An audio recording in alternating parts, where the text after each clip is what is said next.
Salut les gars. Aujourd'hui, c'est lundi, le 20 juillet 2027 et je vais saisir l'opportunité de faire un léger rappel de ce qu'on recherche chaque jour quand on s'assoit devant le graphique. Qu'est-ce qui peut être le point de départ de nos attentes par rapport à ce qui va se passer dans le marché et comment est-ce que on peut se prêter, s'apprêter pour pouvoir prendre des trades quand l'opportunité va se présenter. D'abord, je sais que chacun d'entre vous, quand vous apprenez, il y a deux time frames minimum qu'on utilise. Le time frame, un high time frame et puis un low time frame. Le high time frame, l'objectif du high time frame, c'est pour nous d'identifier les points de déséquilibre et puis les hauts de bloc ou bien les niveaux de liquidité, auquel niveau, quand le prix va revenir là-bas, ça va créer un mouvement au niveau de notre low time frame, donc du time frame inférieur, où nous allons trouver des opportunités de trading. Donc, nos opportunités de trading vont se manifester sur le low time frame, mais le contexte général sera dégagé à partir du high time frame. Donc, là, pour aujourd'hui, j'ai vu seulement ce qui s'est passé hier au cours de la session d'Asie. Et c'est ça qui m'a dit, OK, écoute, je peux partager ça parce que c'est un exemple très, très clair et très illustratif de ce qu'on apprend. Donc, qu'est-ce que je vais dire par tout ce discours-là? Allons-y. Moi, je vais utiliser pour ce contexte précis, je vais utiliser le M1, donc le graphique d'une minute, comme mon low time frame, et puis le graphique de 30 minutes comme mon time frame supérieur. Donc là, à gauche, c'est un graphique de 30 minutes, ce qui veut dire que chaque bougie représente 30 minutes d'activité dans le marché. Donc, et nous savons tous que chaque bougie a une ouverture. Par exemple, cette bougie-là, voilà l'ouverture là, une clôture, un sommet et puis un bas. Donc, ce sont seulement ces informations-là qu'on utilise pour trader. OK? Maintenant, j'ai parlé de contexte. Quand le marché a ouvert pour la nouvelle semaine, on était là. Et pour la journée de vendredi, on avait créé ce sommet-là dans l'après-midi et il y a eu ce bas qui a été créé aussi. Donc, le sommet a été créé après 13 heures. Donc, c'est la bougie de 13 heures qui a constitué le sommet, ce sommet-là. Et on est venu créer le bas ici et la journée de vendredi a clos par là. Maintenant, quand on a ces deux niveaux, on regarde, ça représente une fourchette de négociation, ce qu'on appelle price dealing range en anglais. Donc, dealing range, c'est un bas et puis un sommet. Il y a d'autres contextes, il y a d'autres façons de définir le dealing range, mais il suffit pour nous, pour ce contexte-là, de comprendre qu'il y a un sommet ici et il y a un bas ici. Donc, quand on a ça, on va identifier, on va voir s'il y a un hors de bloc au niveau du sommet en descendant. On identifie hors de bloc, d'abord le sommet lui-même, ensuite le hors de bloc, ensuite on cherche s'il y a un fair value gap, il y a un fair value gap ici, entre le bas de cette bougie et le sommet de cette bougie-là. Et à gauche aussi, il y avait un autre fair value gap, le sommet de cette bougie et ce même bas-là. Donc, on pouvait prendre seulement ce fair value gap-là qui tiendra compte des deux. Donc là, on souligne ça comme ça. On va faire ça comme ça. Ça, ce serait notre fair value gap sur les bougies de 30 minutes. Donc, je vais noter ça, puisque c'est un fair value gap baissier. Je note ça, fair value gap. Ça, c'est sur notre time frame élevé comme ça. Maintenant, quand le marché commence ici, on sait que généralement, les fair value gap, c'est comme des trous noirs qui aspirent le prix. Donc, ça tire le prix vers le fair value gap. Et quand le prix arrive au niveau d'un fair value gap, d'un time frame élevé, si on regarde dans les time frames plus bas là, on va trouver d'autres petits fair value gap qu'on peut utiliser pour trader. Voyez, non? Donc, c'est ça qui est notre contexte comme ça. Quand on s'assoit devant le graphique, disons que on était à ce niveau-là. Voilà, à l'ouverture du marché, disons qu'on était là. C'est ce qu'on voyait. Toutes les autres informations n'étaient pas encore là. Donc, notre analyse allait porter principalement sur ça, puisque on a clos la journée comme ça. Donc, ça, on allait identifier ça comme un order block. Voilà notre order block qui est là. Et puis, ça, là, je peux carrément enlever. Je vais enlever ça. Je vais l'enlever pour éliminer la confusion. Voilà ici, ça, c'est notre order block qui est en discount. Et voilà un fair value gap en premium. Donc, on peut d'office se dire que c'est cette rangée de prix-là qui sont pertinents à l'immédiat, à l'ouverture du marché. Et il y a aussi ce bas-là qui est ici, qu'il faut identifier, qui est un niveau de liquidité également. Donc, c'est tout ce qu'on va regarder. Tout ça là, ça ne s'est pas encore passé. Mais on regarde ça et on attend maintenant l'ouverture du marché. Et voilà, l'ouverture, le marché a ouvert et ça a commencé. Oups, ça va trop vite. Voilà, le marché, on a ouvert ici, c'est descendu d'abord prendre la liquidité ici, ce qui est intéressant. Et parce que ça, c'est une liquidité externe, ça a pris ça et c'est réparti vers notre fair value gap au niveau du premium.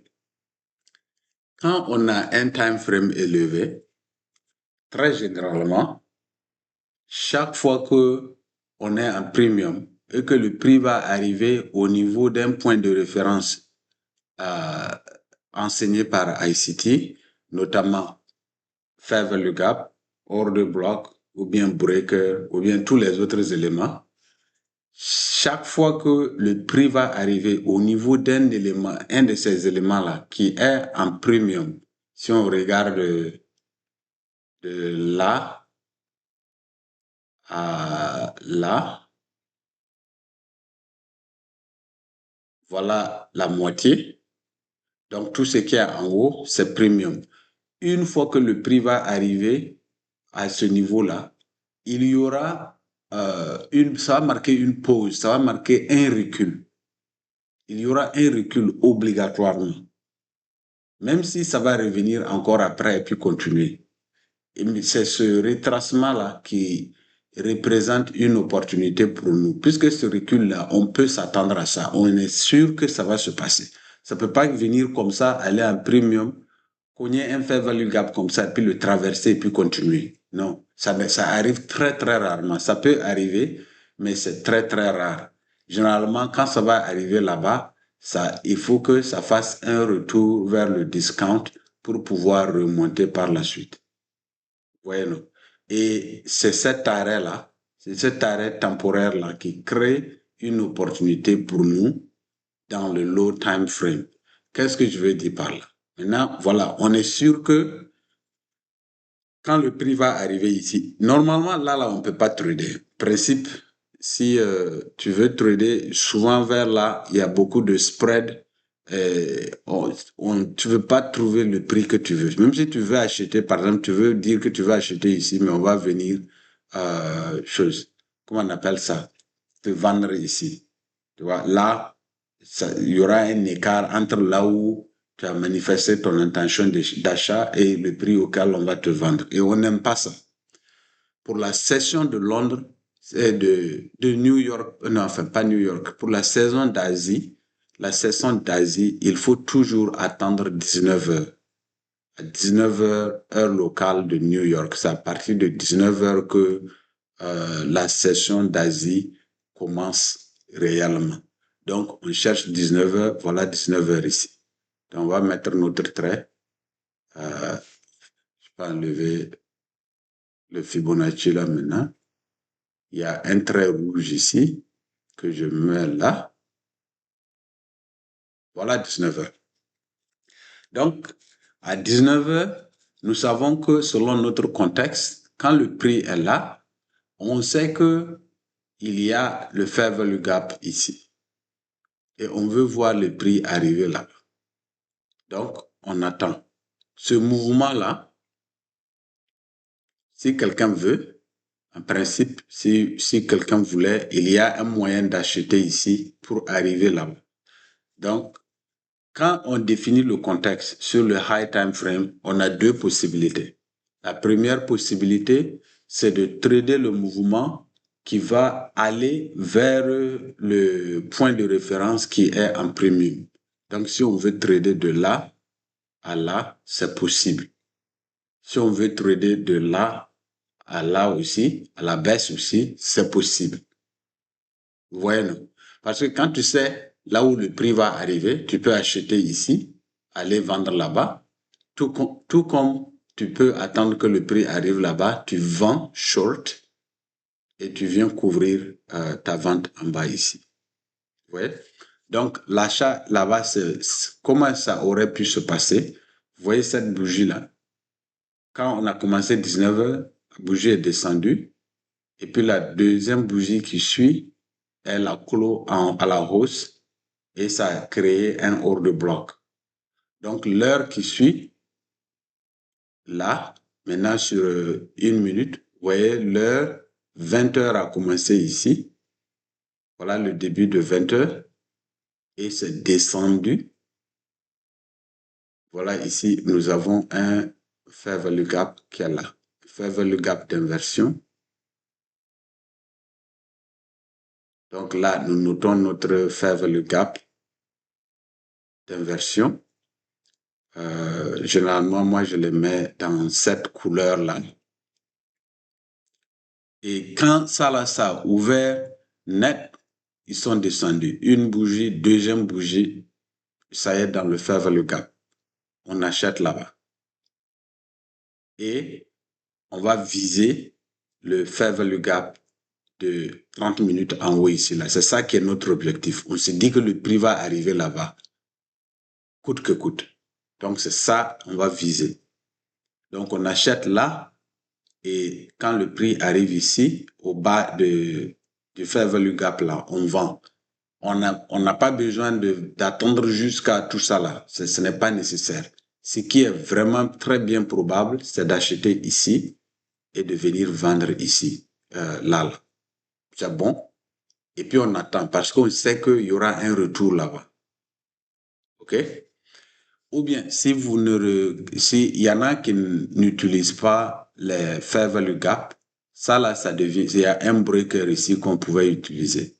Vous voyez ici, il y a ce bas, il y a ce sommet, et il y a un autre bas, et le sommet a été pénétré par la suite. Donc, une fois que le prix a traversé ce sommet-là, c'était devenu bullish. Et ça devient un breaker. Et quand vous avez un breaker, il faut examiner, normalement, c'est la dernière bougie avant la descente là qui est le breaker, cette bougie-là. Mais faut bien examiner comment on appelle ça, le dealing range là, le price swing, pour voir s'il y a un fair value gap dedans. S'il y a un fair value gap dedans, il faut toujours calibrer votre analyse à ce fair value gap là. Parce que le breaker, c'est de là jusque là. D'habitude, on prend seulement la première bougie. Mais s'il y a un fair value gap dedans, il faut tenir compte de ce fair value gap là. Bueno, en ce moment, ce sera reclaimed fair value gap. Bon, tout ça, c'est pas important, c'est la terminologie là. L'essentiel, c'est de savoir comment sélectionner ça. OK? Voilà notre fair value gap là-bas. Je vais enlever le truc d'inversion.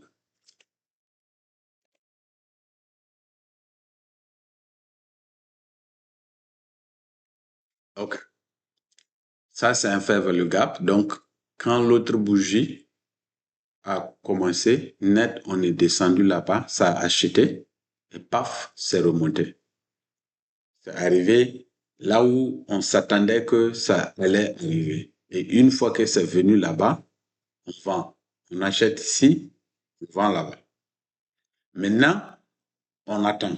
Qu'est-ce qu'on attend? On veut voir la même chose ici, là. On veut voir la même configuration. On veut voir qu'il y a une formation ici à la descente.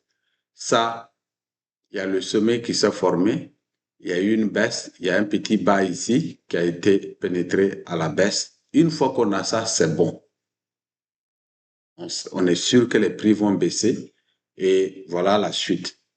Ça, là, c'est un mitigation block. Cette dernière bougie noire, là, c'est un mitigation block. Une fois que le prix est arrivé là-bas, on peut vendre.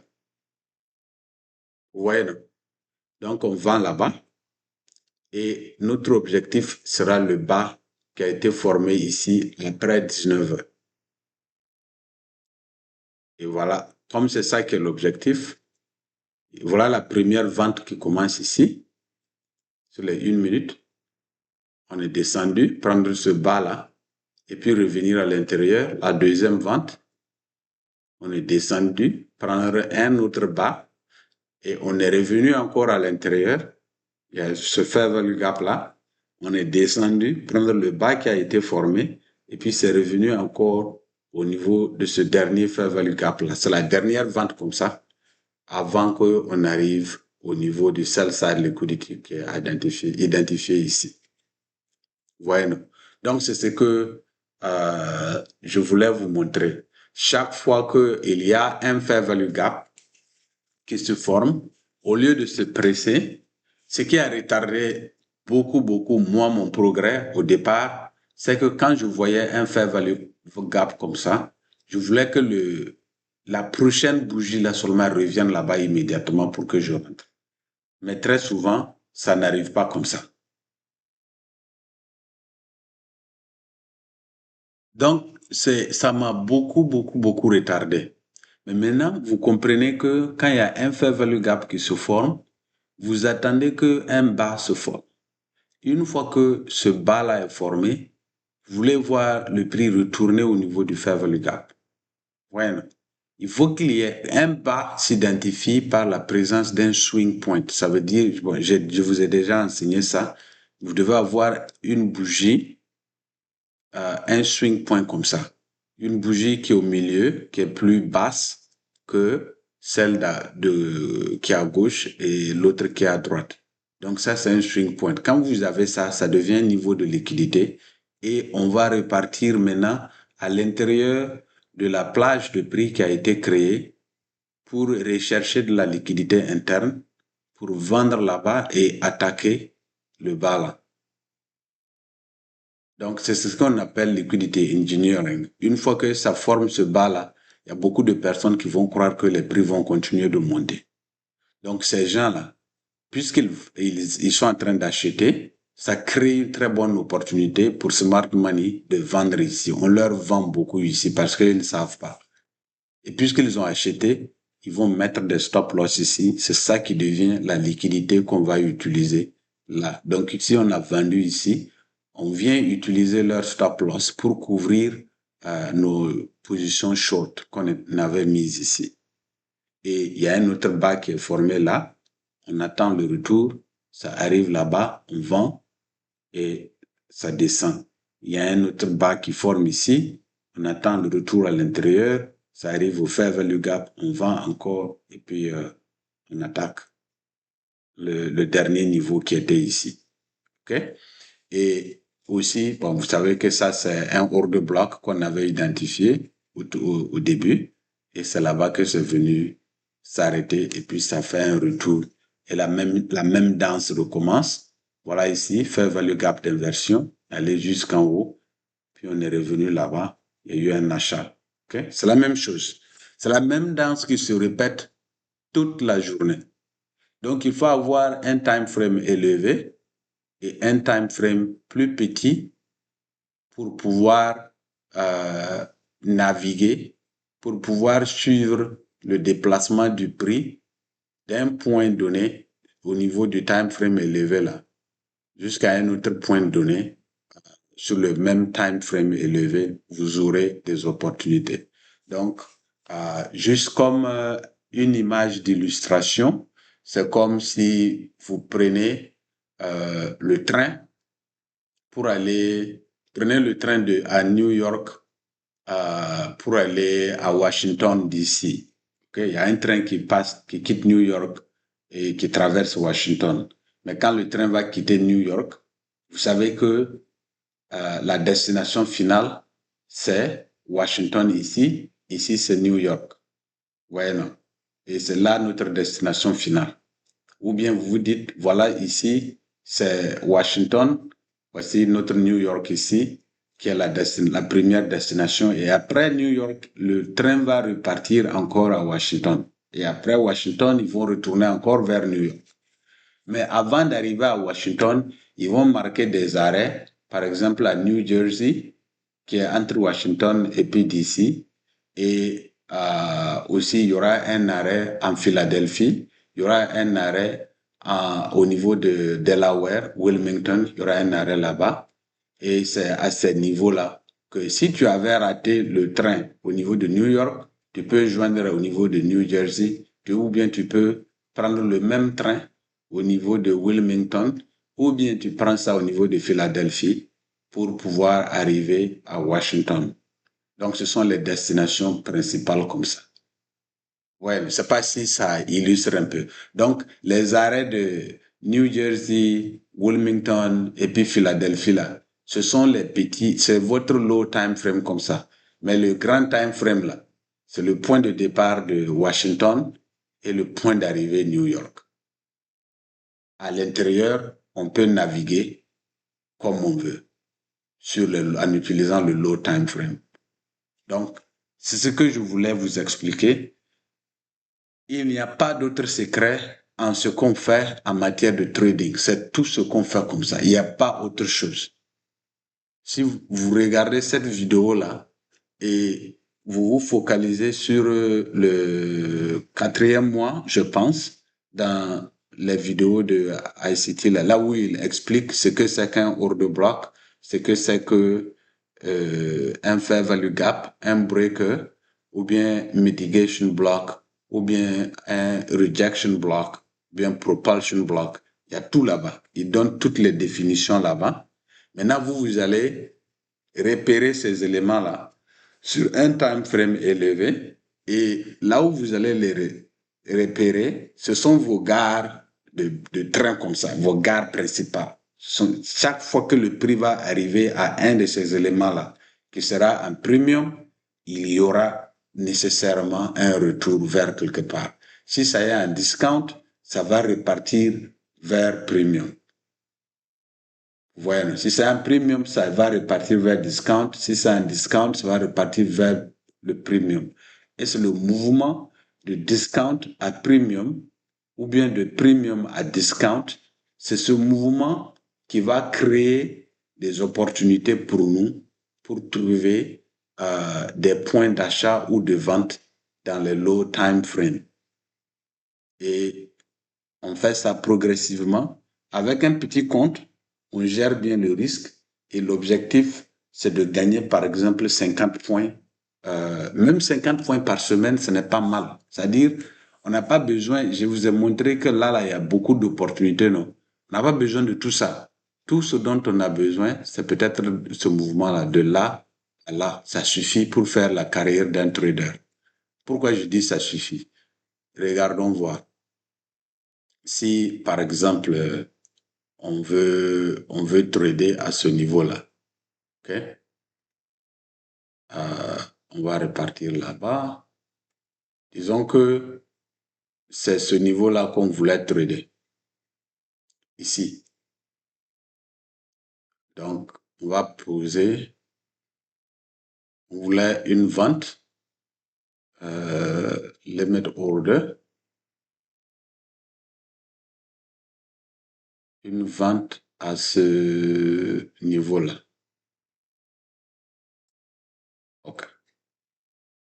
Donc là-bas, si on veut vendre ici, on a vu que le prix a formé ce bas-là et que ça commençait à remonter.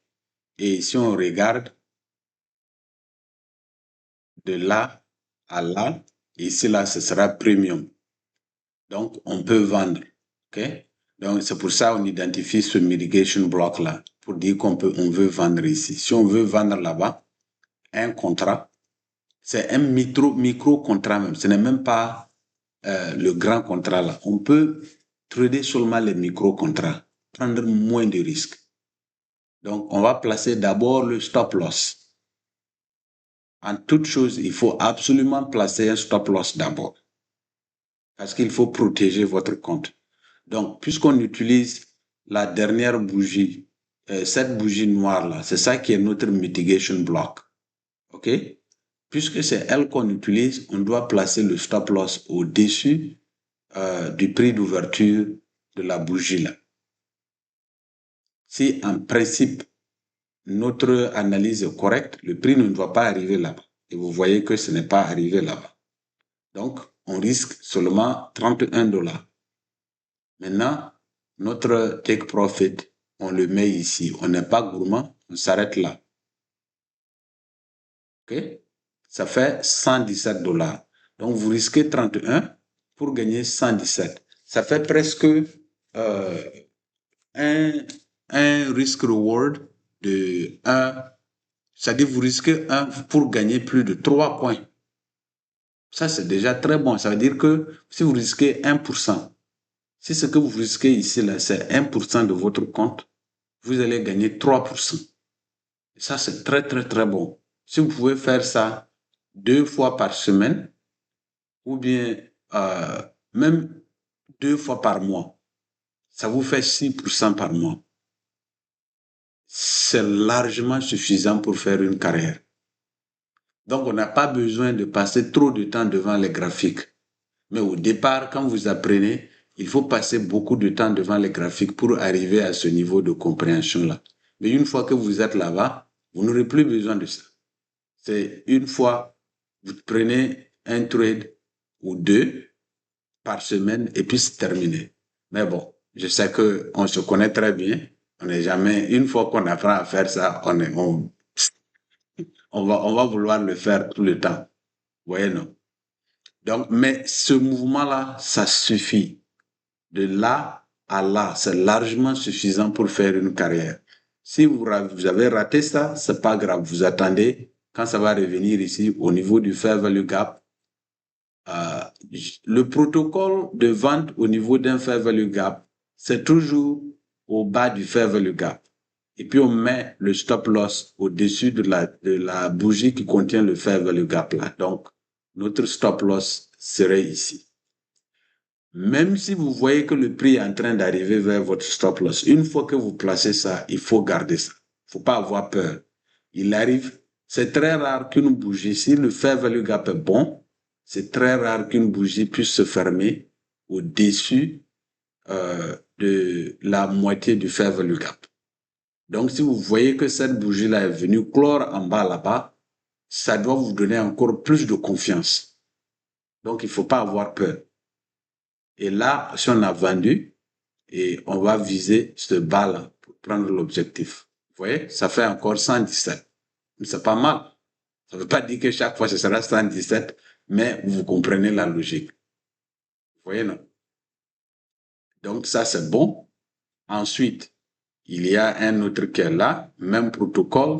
Vous voyez que le risque commence à s'élever. Ouais, mais c'est le même protocole. Mettez le stop loss en haut là-bas. Votre point d'entrée, c'est ici. Attends, je vais mettre votre point d'entrée. Ici, j'ai mis ce niveau-là comme le fair value gap parce qu'il y a un petit gap qui est entre les deux bougies-là. Donc, j'ai inclus ça là-bas. C'est pour ça que je dis qu'on rentre là. Le stop loss et le take profit ici, 110 $. Ce n'est pas mal. Okay. On n'a pas besoin de gagner tout ça là. On a besoin de gagner un seul. Et puis c'est bon, on arrête. Pour la journée ou bien pour la session. Et on attend la session suivante pour reprendre.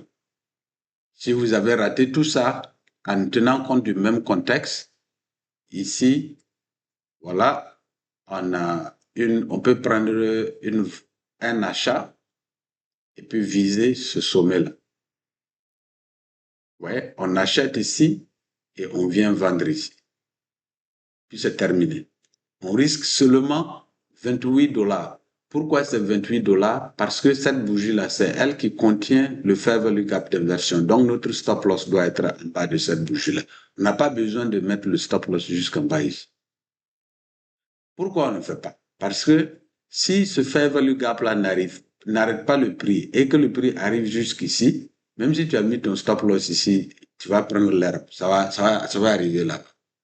Donc, ce n'est pas la peine de trop risquer. Mettez votre stop loss ici. Même si on prend ça, c'est pas grave. Vous voyez qu'il y a plusieurs opportunités. Vous attendez, il y aura d'autres opportunités au cours de la journée. OK? Allez, s'il y a des questions, faites-moi signe. Mais ça, je pense que c'est une très bonne vidéo qui explique clairement ce qu'on attend. Et pour Karim et l'autre, vous voyez que notre stratégie de V aussi, si vous voulez, la même chose, le V, ça, vous pouvez voir ça ici, mais c'est la logique du marché comme ça. Tout ce que je vous ai expliqué, c'est sur cette base-là. Parce qu'on ne peut rien faire sans avoir d'abord une hypothèse de base. Il faut toujours formuler l'hypothèse principale de ce qui va se passer. Une fois que vous avez l'hypothèse, maintenant vous pouvez appliquer toutes les stratégies que vous avez apprises. Voilà, point de départ d'un V. Voilà le sommet du V. C'est un V inversé. Si vous regardez à gauche ici, il y a une bougie noire. Ici, il y a une autre bougie noire. Il y aura des opportunités de vente au niveau de ce niveau-là. Vous savez ça. Vous saurez maintenant comment appliquer ça. Et comment utiliser cette leçon-là pour encore améliorer votre compréhension du prix. Vous voyez, non? Pour ne pas s'asseoir devant les graphiques, seulement regarder les choses, vous ne savez pas ce qui va se passer. C'est ce qu'on fait pour savoir ce qui va se passer. Donc, il faut visionner cette vidéo-là plusieurs fois. Et jusqu'à ce que vous compreniez réellement ce que je suis en train de vous dire. Et une fois que vous allez comprendre ça, c'est terminé. Et si vous ne comprenez pas, si vous avez des questions, venez vers moi, je vais vous expliquer davantage ce que je suis en train de dire.